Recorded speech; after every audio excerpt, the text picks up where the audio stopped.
This is my house. I'll sleep with whoever I want. If you don't like the couch, you can leave with that screaming thing.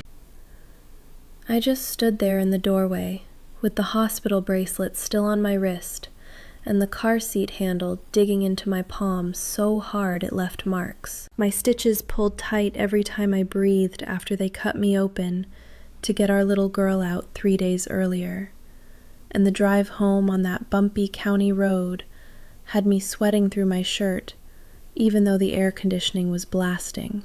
He was sprawled right there in our bed, with some girl I had never seen before, her legs tangled in the sheets we picked out at the Dollar General last summer, and the room stank of cigarette smoke mixed with fried onions from the Waffle House bag crumpled on the nightstand. The baby started fussing in the carrier, like she could feel how wrong everything was, and my heart slammed against my ribs, so loud I swear he could hear it. I tried to step forward, but my knees locked up, and all I managed was a weak little sound in my throat, while he sat up slow and looked at me, like I was some stranger who wandered in off the street. That was the exact second everything inside me cracked, because I had spent those long hospital nights calling him, begging him to come sit with me, and he kept saying he was stuck at the plant, working overtime. Right then, I had to pick, grab the baby and walk back out to my sister's trailer across town, even though my car was running on fumes, and I had $23 in my purse. Or stay put and try to fix this mess for the sake of the family we built. Because I kept telling myself he would snap out of it once he held his daughter again. I chose to stay. I set the carrier down gentle on the living room rug and told him we needed to sit down and figure this out like grown people. But he just snorted and pointed at the old couch by the window, saying that was my spot now, if I could not handle sharing the house. That first night, I laid there in the dark, with the cicadas screaming outside and the sounds drifting through the thin wall from our bedroom, and I bit my pillow so hard I tasted blood, so the baby would not wake up to my crying. The next morning, I dragged myself to my shift at the Dollar General, even though my body felt like it had been hit by a truck, and I came home to find her makeup scattered across the bathroom counter like she had moved in permanent. I tried talking to him again after he got off work, but he shoved past me and said I was the one making it weird, and that real wives did not act so jealous over nothing. Every single thing I did to make it better only dug the hole deeper. I skipped my pain pills so I could cook his favorite meatloaf, hoping we could eat together at the table, but he carried the plate straight into the bedroom and shut the door, leaving me with the dirty pan and the baby spitting up on my shoulder. The little one cried non-stop that night because the tension in the air was thick enough to choke on, and I walked her up and down the hallway until 4 a.m, with my feet numb on the cold linoleum. By the end of that first week, the couch had become my whole world. I would wake up with a stiff neck and the baby fussing for a bottle, while he and that girl laughed over coffee in the kitchen like I was invisible. I went back to work at the Waffle House on the weekend shift because the tips helped with diapers. But I was so tired I mixed up orders twice, and my boss warned me, one more mistake and I was gone. Then came the afternoon I left work early because the baby had a fever, and the pediatrician at the free clinic said it was probably from all the stress in the house.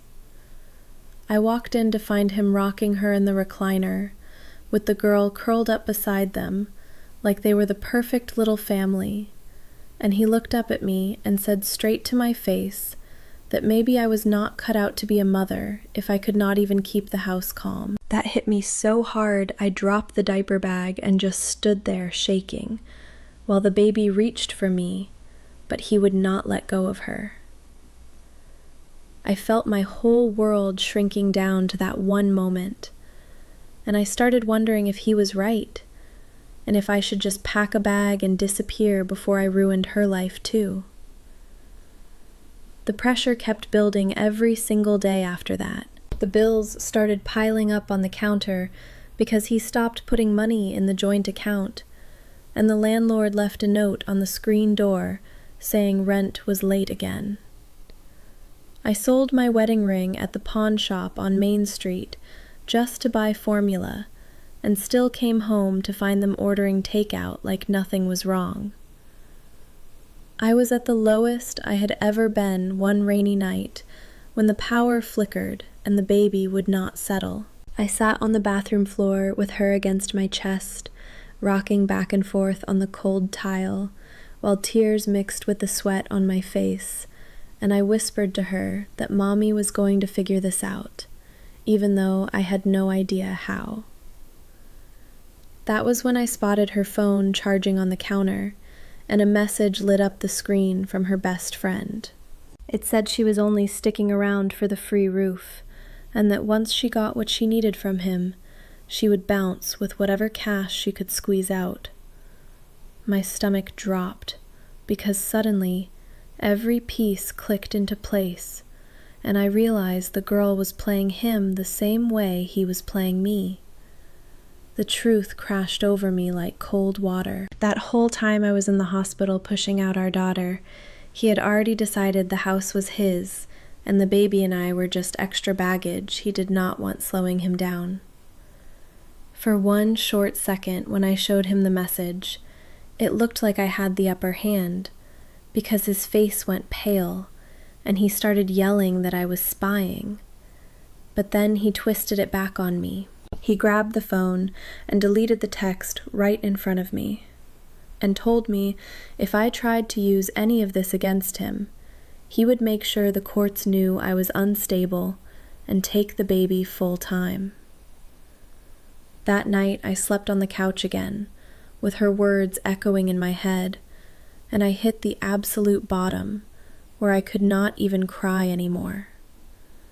But the next morning, while I was changing the baby on the living room floor, something inside me finally shifted. I remembered that first choice I made in the doorway, and I saw clear as day that staying had been the worst mistake, because it let him think he could break me without consequences. I decided right then I was done playing nice. I started slipping my old phone into my pocket on record every time he came near me, and I took pictures of every unpaid bill and every text I could find when he left his laptop open by the fridge. I drove out to the county legal aid office the very next afternoon with the baby in the car seat, and the lady there listened to my whole story and said we had enough to file for everything. I waited until he was pulling a double at the plant, and I packed 2 suitcases with just the important stuff for me and the little one. Then I drove straight to the courthouse and handed in the papers for separation and emergency custody, and the clerk stamped them so fast it felt like the first good thing in months. When he finally came through the door that evening, with the girl right behind him, I was waiting on the couch with the papers in my lap. I handed them over, calm as could be, and told him the house was staying with me and the baby, and that he could take the couch if he wanted it so bad. His mouth opened and closed like a fish, and the girl started screaming at me, but I just sat there, feeling the weight lift off my chest for the first time since the hospital. The state trooper pulled up 10 minutes later, after the neighbor called about the yelling, and he took one look at the court order and told my husband to grab his stuff and go. Turns out, the girl had been lying about everything, including that fake pregnancy test she bought at the Dollar General, just to keep him hooked. And once the truth came out in the divorce hearing, he lost big. The judge gave me full custody and the house because of all the recordings and the proof of what he did while I was in the hospital. And now he is stuck in a single wide trailer out on the edge of town, trying to make rent at some new job. Me and the baby sleep in our own bed every night, with the cicadas singing outside and the screen door slamming soft when the wind picks up. Every single time I rock her to sleep, I think back to that moment in the doorway, and I say it quiet under my breath. This is my house now, and nobody is ever going to tell me different again.